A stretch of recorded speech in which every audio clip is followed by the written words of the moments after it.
Well, good morning, everyone, and welcome to Hope Church. Everyone in the room, would you join me in giving a warm Hope Church welcome to everybody watching online, wherever you are watching from? We're glad you're here, we're glad we're here, and we're glad we are here in God's presence. Jesus says, where two or three come together in His name, He will be present to bless us. So whether you're watching at home, we're with you, we're with us. Jesus is with us as we gather in His name. Now, this is such an exciting time in the history of Hope Church, especially if you're new here. You picked a great time to jump in with our church because we have 2 more Sundays as a portable church, and then we are moving. That's right. We are almost out of here. Now, before I get to today's message, I want to take a couple minutes just to let you know logistically what the next couple of months are going to look like at Hope Church, because if you're not paying attention, you won't be able to find us for a little while, okay? So here's what's going on. First of all, next Sunday, we have an incredible Sunday morning plan because I have asked a friend to come and speak to us next week.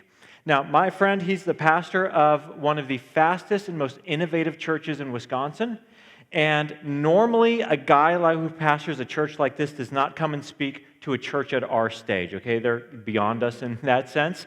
He is so excited for us and so excited for where our church is at. He said, let me move my schedule. I would love to come and tell Hope Church what you guys can expect over the next season. He's been down this path before, so I'm just so honored he's going to be here because I invited him specifically to come and talk to us. That's next Sunday. Don't want to miss that. 2 weeks from today is our last Sunday here at Silver Lake Intermediate School. And again, you do not want to miss this one. It's going to be an incredible celebration. So many memories are going to be made 2 weeks from today. Then the first 2 Sundays of July, we will only be online. We're not going to be in any room. We're going to be broadcasting at 9 a.m.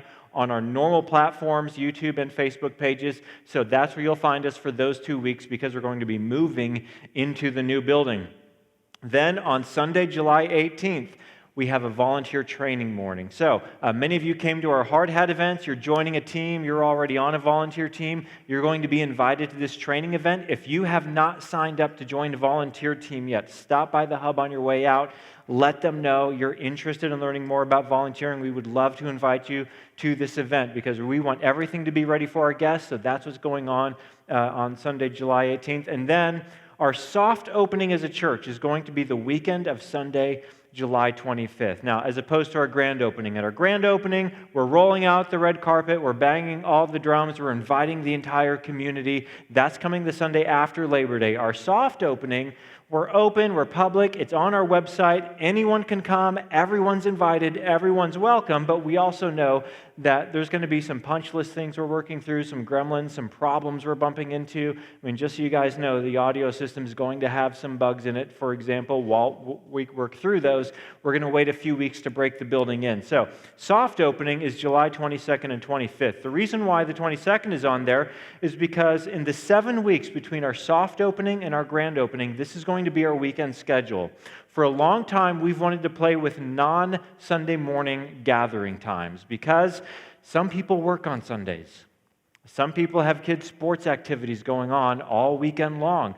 For some of us, even 10:30 in the morning is too early for us, okay? So for whatever the reason, we wanted to be playing with this, so we're going to take this 7 weeks and we're going to do an experiment.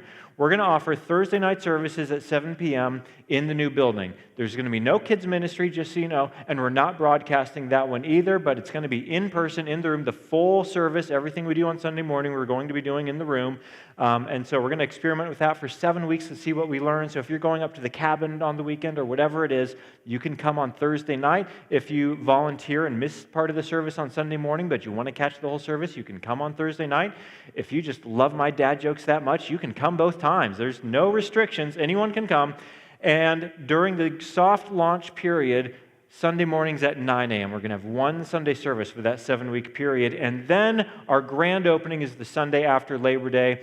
Once we get closer to that, we'll announce what our weekend schedule looks like. So that's what's coming up for the next few weeks at Hope Church. Now, all this series long, since what we're doing is a big, bold step into the future, every week of the series, I've been challenging you to take one big, bold step in your faith, in your own spiritual life. And we've gotten great feedback of how people are taking these steps. Here's what we've covered so far.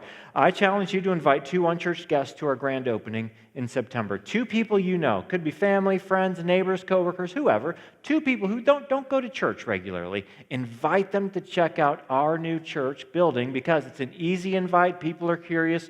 They want to see more, and we are going to be ready for them in our new building. So that was one challenge. Second challenge, you already mentioned this one, volunteer, join a team, make a difference because the harvest is plentiful. Jesus said the workers are few, and the level of our impact as a church is going to be decided by your level of engagement. If we continue to be a church where everyone says, I'll jump in and I'll play my role, Jesus says there's a big harvest that I intend to bring in through my church, and that's the kind of church we want to be. Then I challenge you to do this. Embrace the others to become one another. A year from now, our church is going to look and feel different. Not because our vision is changing, not because our values are changing, but because more and more people are going to come, and it's going to look different. There's going to be new and different people here. There are going to be people here who have no memory of our portable church days.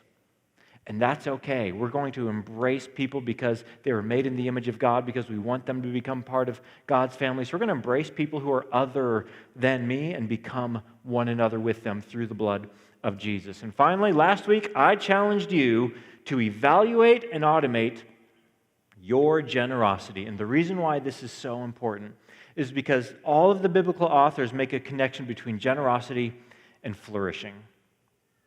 We don't flourish as human beings unless we practice generosity, and the world around us doesn't flourish unless we practice generosity. So my big, bold challenge was, in your life, evaluate your generosity and then automate it. Make it automatic. It's too important to leave to chance, just like you don't leave your mortgage or your rent or your bills to chance. You automate that.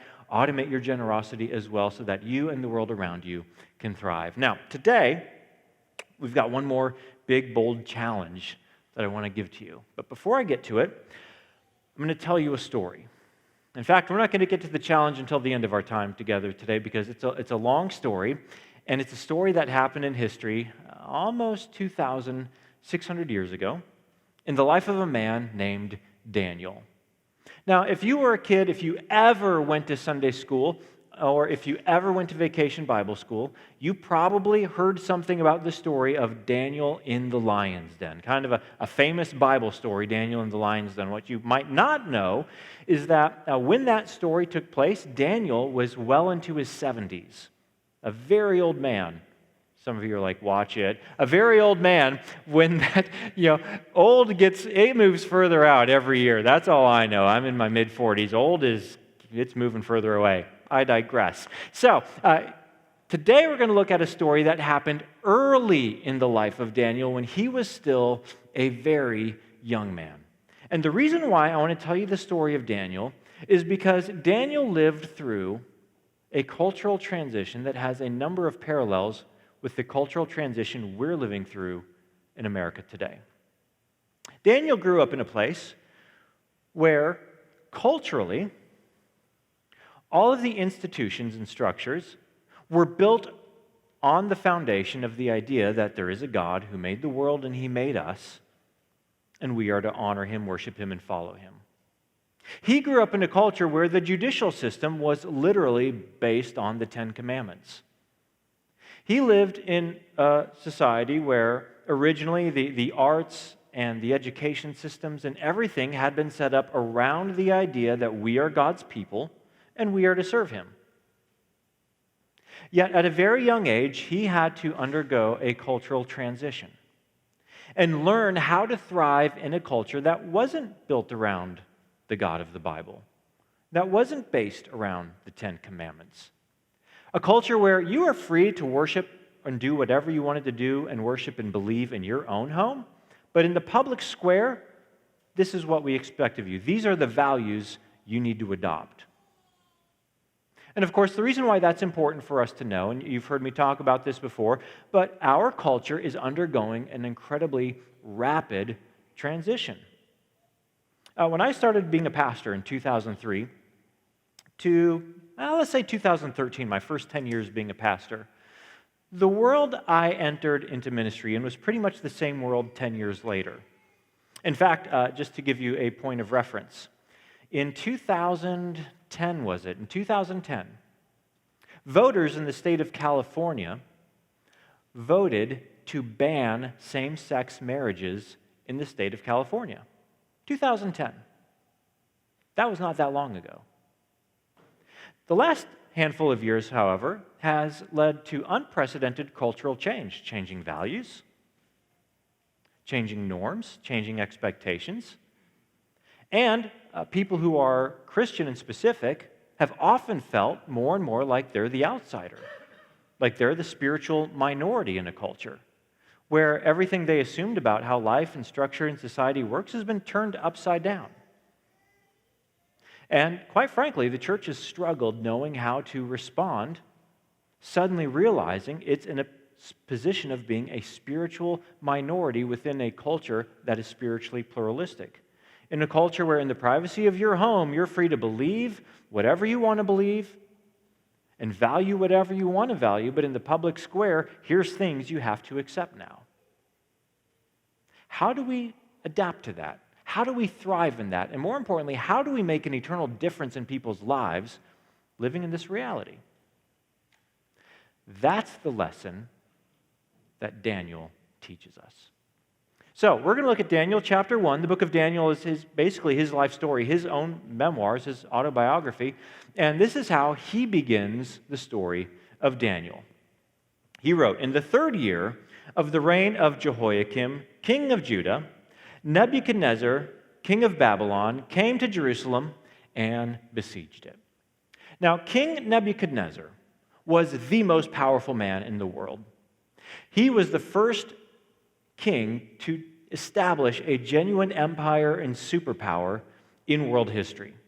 His kingdom stretched from Babylon, which is modern-day Iraq, all the way down to Egypt. In fact, in 605 BC, he went to Egypt, he conquered it, turned it into his vassal state, and now he's on his way home back to Iraq, to Babylonia.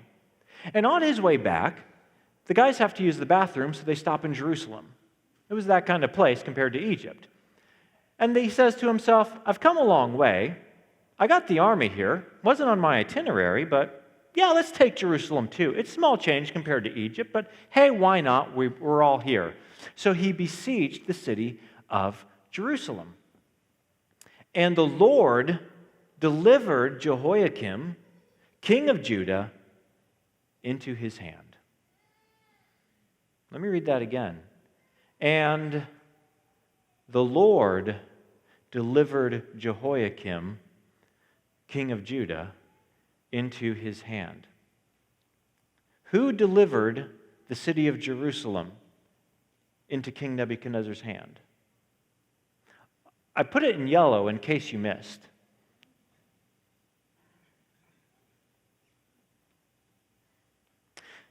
Jerusalem was more than the capital city in the mind of the ancient Hebrew. Jerusalem was the capital city of God's presence on earth. It's where the temple of the Lord was.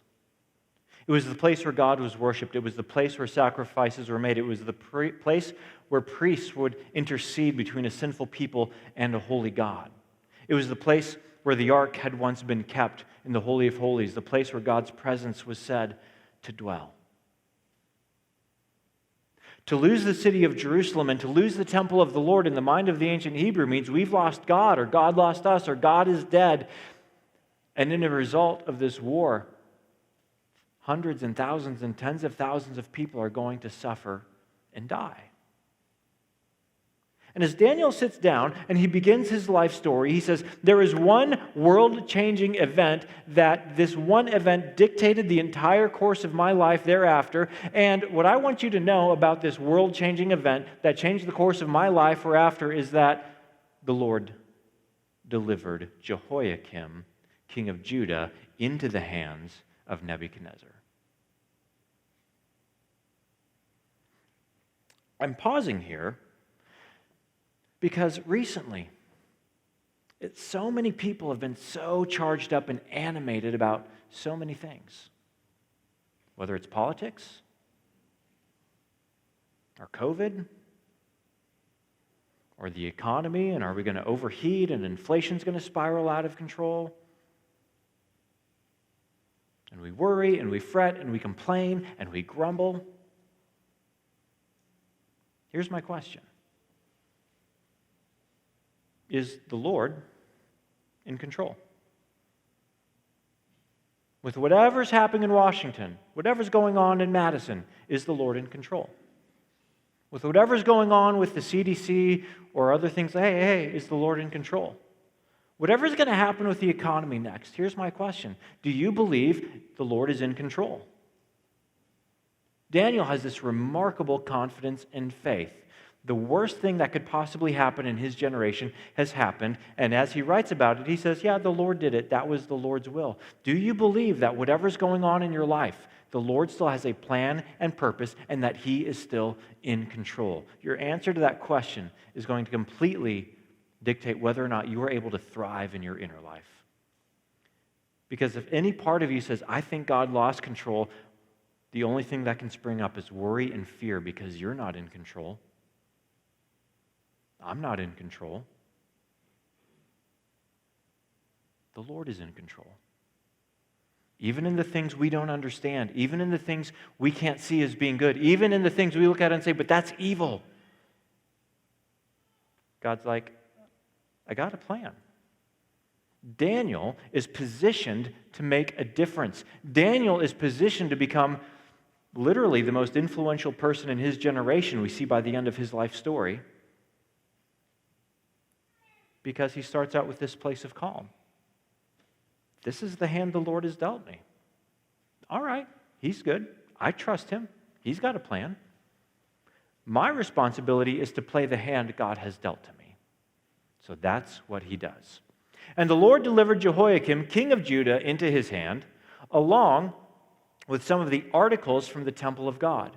These he carried off to the temple of his God in Babylonia and put in the treasure house of his God. Now, when Nebuchadnezzar conquered a people and turned them into a vassal state, he always did a couple of things. He'd march in and he'd say, okay, everyone, here's the deal.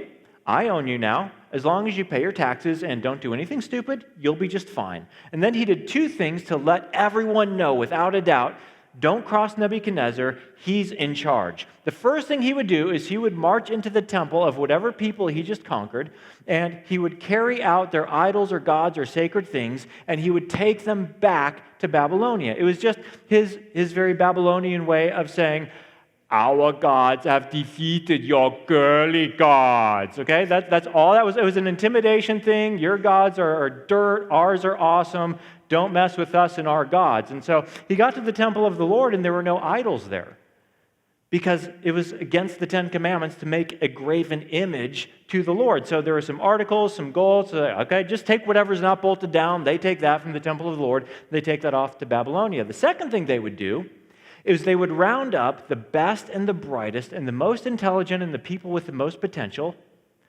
and they would deport them back to Babylon. This was brilliant.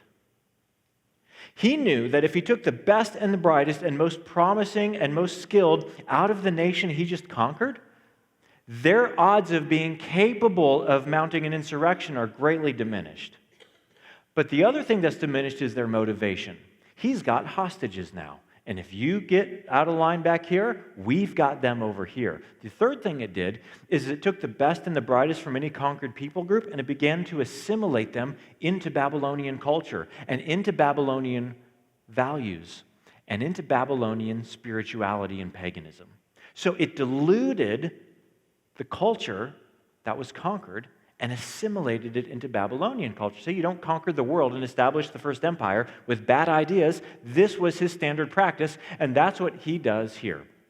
Then the king, when he got back to Babylon, and we know that from history, he took about 10,000 people from Jerusalem with him in this conquest, 10,000 Hebrews. Then the king ordered Ashpenaz, chief of his court officials, remember that word, I'm going to come back to it, to bring in some of the Israelites from the royal family and nobility.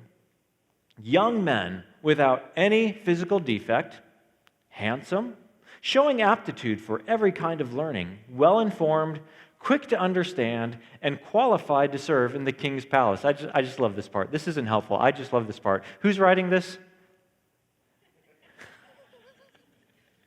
It's Daniel. He's writing his own life story. Why did it happen in Babylon? Well, the king did say to find the most handsome, intelligent, quick-witted people. Did you see the cleft in my chin? Anyway, so that's how he was, tied into all of this. He was to teach them the language and literature of the Babylonians. The king assigned them a daily amount of food and wine from the king's table. They were to be trained for 3 years, and after that, they were to enter the king's service. So, Daniel's one of these people who's selected. Now, he's made to study the language and the literature of the Babylonians. Language makes sense, but what's the literature of the Babylonians? Mainly, it was astrology and the occult. This was like the first version of the school of the Magi, so that he could become adept in Babylonian culture and spirituality and paganism, so that he could understand the court of King Nebuchadnezzar and add value to it. So they take him back to Babylonia, they make him learn these things, and they enroll him in Babylon State University. Go Camels! And now he is made to learn and assimilate into all of this pagan Babylonian culture. Among these were some from Judah: Daniel, Hananiah, Mishael, and Azariah. The chief officials gave them new names. To Daniel, the name Belteshazzar; to Hananiah, Shadrach; to Mishael, Meshach; and to Azariah, Abednego. Now, why does he make a big deal out of this? Because all of these names have meaning. Okay, for example, the name Daniel, when translated from Hebrew to English, means God is my judge. Belteshazzar, when translated from Babylonian to English, means Baal is my God. So he's immersing them into this new pagan culture, giving them new names, trying to wash the Lord right out of them and put them in Babylonian culture. But Daniel resolved not to defile himself with the royal food and wine, and he asked the chief official for permission not to defile himself in this way. And I'm going to pause right there for a minute. Daniel's having a rough go of it. Whatever problems you're having in your life, I want you to think of Daniel's problems. A foreign army invades his country. He's deported. He's made to study at Babylon State. He has to learn their language, get deep into the occult and astrology, so that he can serve the very man who conquered his people and killed his countrymen. He's given a new name that no longer honors God, but honors Satan. And there's one little fact we see here when we read between the lines that you probably didn't learn about in Sunday school, and that is the fact that Daniel would have been castrated. See,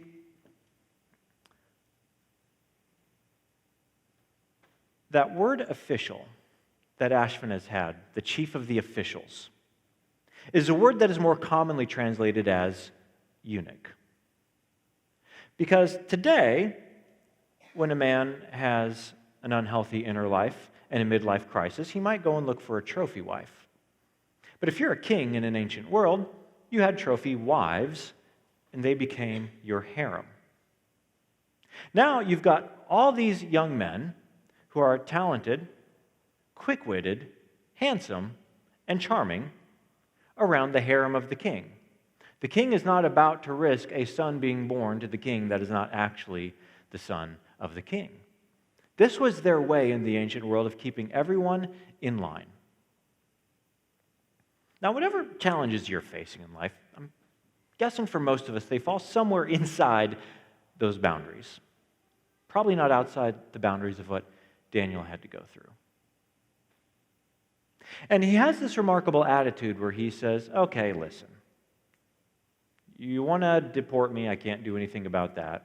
You want to make me learn your language? Fine, I'll learn your language. Study astrology? That's fine. I can read it without getting into it and practicing it. I can still worship the Lord while studying what you guys believe.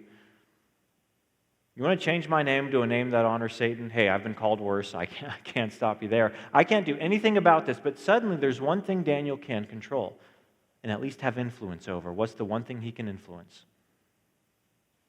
What goes into his body?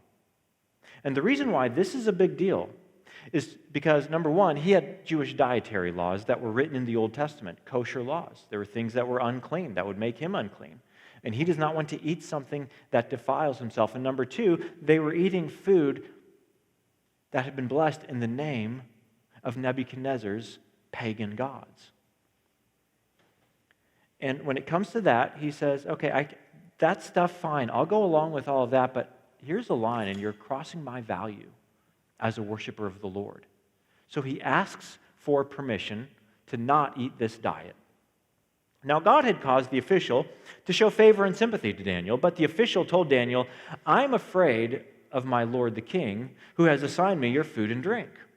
Why should he see you looking worse than the other young men your age? The king would then have my head because of you. He says, Daniel, you don't know how things work in Babylon.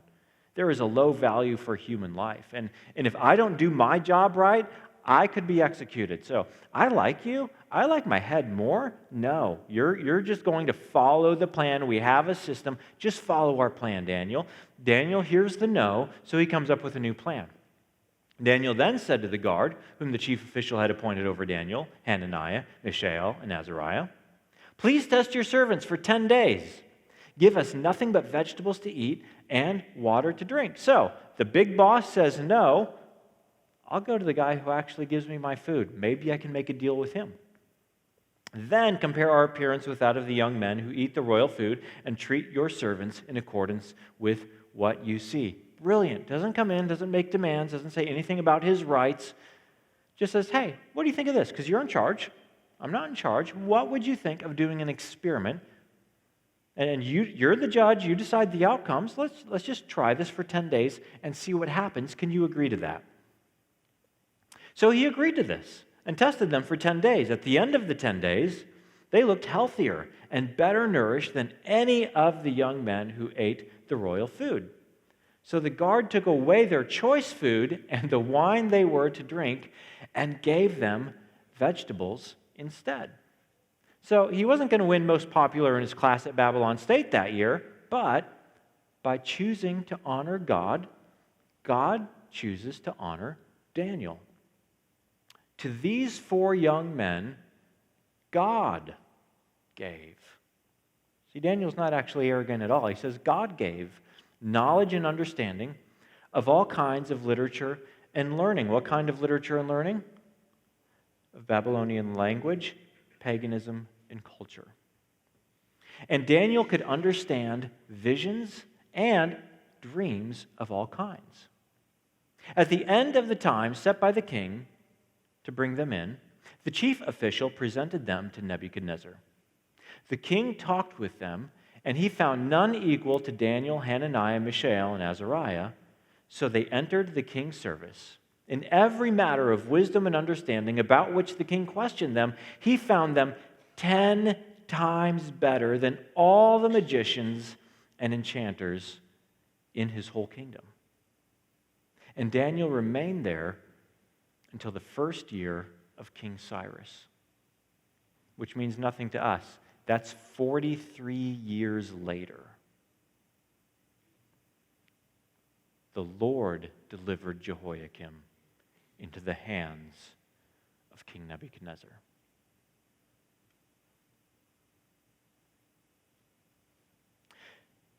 Daniel had a profound impact on the entire trajectory of human history. If you find chapter 1 interesting and you want to go home and read the rest of the story, I highly recommend you do. We learn that by the end of the story, Nebuchadnezzar has become a worshiper of the Lord. Many speculate that this school of the Magi at Babylon State eventually became the school that the wise men went to in Matthew's gospel, of the people who saw a star in the east and knew they should come and worship the newborn king.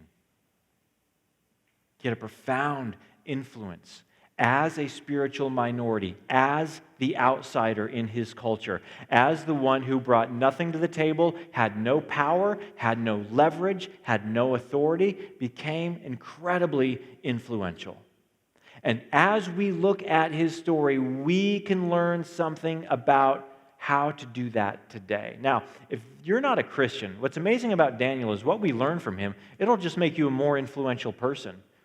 It'll make you more influential with your boss. It'll make you more influential in your homeowners association. It'll just help make you a more influential person. But for those of us who are Christians, for those of us who were told by Jesus to be the salt and light of the earth, this is the path forward in a culture where you are the spiritual minority, in a culture of spiritual pluralism, in a culture where everybody believes whatever they want to believe, just don't cram your beliefs down our throat. Daniel shows us the path to thrive. Here's what we can learn from Daniel, how we can respond in a culture when you are in the spiritual minority. 3 things we learn from Daniel. First thing is this: learn the culture. If you are over the age of 40 like me, the culture you grew up in isn't there anymore. It's gone. It has changed. You didn't ask it to, I didn't ask it to, but that's the reality. The culture we grew up in has changed. We need to start thinking like immigrants if you're over the age of 40. I need to learn this new culture that I find myself in. I need to learn and understand the values of what makes this culture work that I find myself in.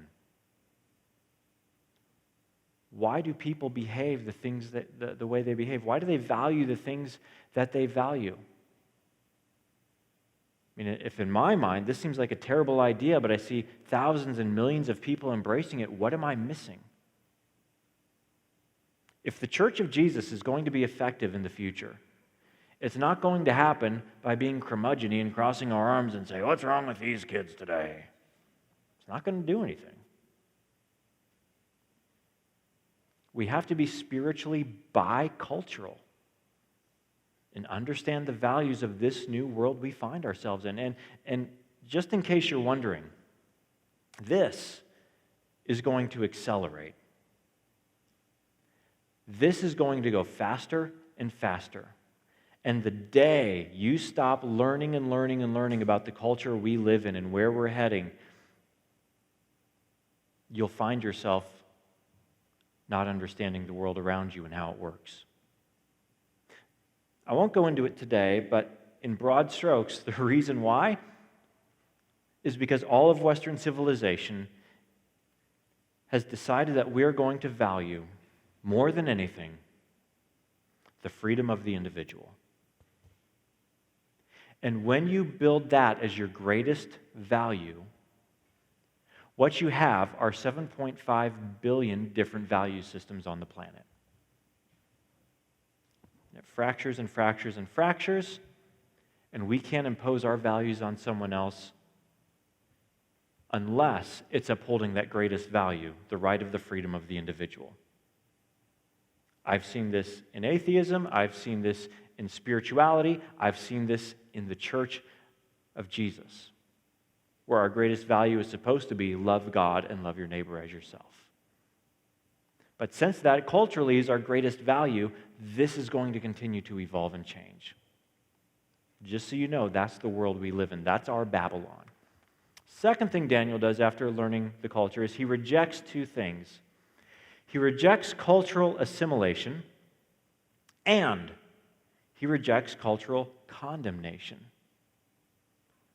He never comes in and says, "Well, I'm in Babylon now, when in Rome. You know, our God was defeated after all. I guess I'll go with whatever everyone around me is doing. Hey, the whole class is eating these foods. I don't want to raise a stink. I'll eat those foods too." He doesn't assimilate into the culture. He remains distinct as a worshiper of the Lord within his culture, and we never see him condemning the culture. He doesn't say, "You Babylonians are wrong. You're pagans. Your diet is not God-honoring." It doesn't condemn anything. Now, for some of you, this is a new category. You push back, you say, Jason, but the culture is doing sinful things, but the culture is doing wicked things. Are we just supposed to be okay with that? No, assimilation is being okay with it. We don't see Daniel condemn the culture. What do we do instead? Redeem the culture.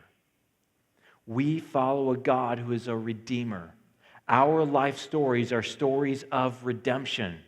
And people who influence, like Daniel influenced, didn't come in and assimilate and become like Nebuchadnezzar. He didn't condemn Nebuchadnezzar. What we see as the story unfolds is he worked on redeeming Nebuchadnezzar. Today, if we're going to be people of influence, we reject assimilation and condemnation. We focus on redeeming the world around us and leading it to Jesus. Last thing is this: live distinctly within the culture. Move into the culture. Understand the culture, but live distinctly as a follower of Jesus within the culture. Now, here's what's interesting. Daniel is here as the archetype for someone else. He's here as the foreshadow of someone else. If you really want to understand how to do this, even better than Daniel did it, we have to look to Jesus. Jesus had a pretty godly culture that he lived in, being heaven and all. Pretty good values in heaven, in case you're wondering. And what did he do? He entered a very different culture of our world. A world where people all around him are driven by idolatry, looking for something to save us. Money, power, sex, whatever it is. Something to give us meaning, something to give us purpose, something to let us know we're going to be okay. He goes into this very pluralistic culture. And what does he do? He never assimilates into it. His whole life, he follows the word of the Lord. He worships his Father. He obeys his Father in heaven. And at the same time, he doesn't come in and say, you're a sinner, sinner, sinner, sinner. All right, I think I'm done here. What's for lunch? He came into this culture to redeem the people within the culture, to sacrifice himself, to spill his blood, to give his life as a payment for our sins. He came to redeem. He lived distinctly within the culture. See, Daniel is just showing us the template Jesus would use to become the most influential person in human history and to become the one who redeemed us. So here's my bold challenge for you in your own life and for our entire church collectively. I'm challenging all of us to continue being students. And it's hard work, and it means leaving our comfort zone, and it means that we have to embrace the pain of being a novice. You know how that is when you're learning something new and you just feel so dumb because you don't know anything? For many of us, that's where we need to get real comfortable living. Being a novice and understanding the world around us. Because it is evolving. Every year it's changing.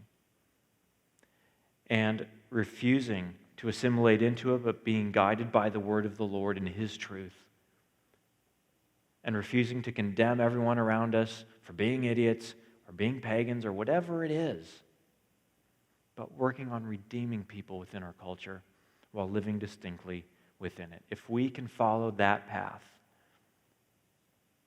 you will be a person and we will be a church that can influence many people so that God might redeem them. So let's ask for God's blessing on that. Join me in prayer, please. Father, it's hard living in a world where things change so quickly, where it seems that what is bad is promoted as good, and what's wrong is promoted as right, and what's down we're told is up. And it's such a confusing age in which we live. But we have to confess our sin of trying to make our home on earth rather than looking forward to our home in heaven, and trying to control the things on earth rather than letting you be in control. we do thank you for Jesus, your Son, who even when we become focused on earthly things, temporary things, you have grace for us. You again gently lift our eyes heavenward and tell us that you love us and affirm us and forgive us. And that's a message that our world desperately needs. Jesus, you showed us that simply condemning a culture doesn't save it. Redeeming it saves it. So help us to be your hands and feet, agents of your grace and truth in this world, so that more and more people can meet you. And finally, give us the confidence to know that you have a plan, and you have a purpose, and you have not lost control, and you are good. We pray this in Jesus' name.